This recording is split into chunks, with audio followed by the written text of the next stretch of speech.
বিসমিল্লাহির রহমানির রহিম। প্রিয় দেশবাসী, আসসালামু আলাইকুম ওয়া রাহমাতুল্লাহি ওয়া বারাকাতুহু। ১৬ই জুলাই তারা এনসিবির নেতারা গোপালগঞ্জের কোটালীপাড়ায় গিয়ে শেখ মুজিবুরের জন্মভূমি, সেখানে গিয়ে শেখ মুজিবুর রহমানকে নিয়ে মুর্দাবাদ, শেখ মুজিবুরের কবর রচনা, শেখ মুজিবুরের সংবিধানের রচনা করবেন বাংলাদেশের আত্মপ্রকাশ এনসিবির নেতারা। সেই কথাকে কেন্দ্র করে গোপালগঞ্জে দাঙ্গা ফাসাদ, জ্বালাও পোড়াও, কারফিউ দিতে হয়েছে। জনগণকে জানমাল, জনগণের স্কুল কলেজ মাদ্রাসা ব্যবসা প্রতিষ্ঠান গোপালগঞ্জে বন্ধ। এই এনসিবিদের এই মুখের কথার ভাষার কারণে তারা আবারও হুমকি দিয়েছেন, তারা আবারও গোপালগঞ্জ যাবেন, গোপালগঞ্জে গিয়ে দেখিয়ে দিবেন শেখ মুজিবুরের মুর্দাবাদ, এই শেখ মুজিবুরের ঠিকানা মাটির সাথে মিশিয়ে দিবেন।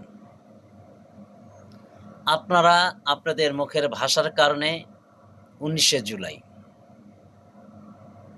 কক্সবাজার চকরিয়ায় গিয়ে আপনারা বিএনপির শীর্ষ তো ব্যক্তি সালাউদ্দিন আহমেদ চৌধুরীকে নিয়ে শিলং থেকে তিনি এসেছেন। তিনি সংবিধান বোঝেন না, পিয়ার বোঝেন না, এবং নারায়ণগঞ্জ শামীম ওসমানকে নিয়ে তুলনা করে কথা বলেছেন চকরিয়াতে, যেটি সালাউদ্দিন সাহেবের জন্মভূমি। ওখানে বিএনপির নেতাকর্মী আছেন, সাধারণ জনগণ যারা বিএনপিকে ভালোবাসেন। আপনি যে ভাষায় কথা বলেছেন সেটি বিএনপির নেতাকর্মীরা মেনে নিতে পারেনি, তাই তারা প্রতিবাদ করেছেন। আপনারা এখন ফ্রি ভাষায়, ফ্রিতে ইউটিউবের সামনে, ফেসবুকে এসে কথা বলেছেন বিএনপির সন্ত্রাসীরা আমাদের উপরে হামলা করেছে। আপনারা তো হামলার শিকার হয়েছেন, যে মায়ের খাননি সেটি আপনার কপালের সৌভাগ্য। কারণ আপনারা যে ভাষায় কথা বলা শুরু করেছেন, আপনারা বাংলাদেশের এনসিবি, বাংলাদেশের অন্তরে আপনারা নির্বাচনের নিবন্ধিত হতেই পারেননি।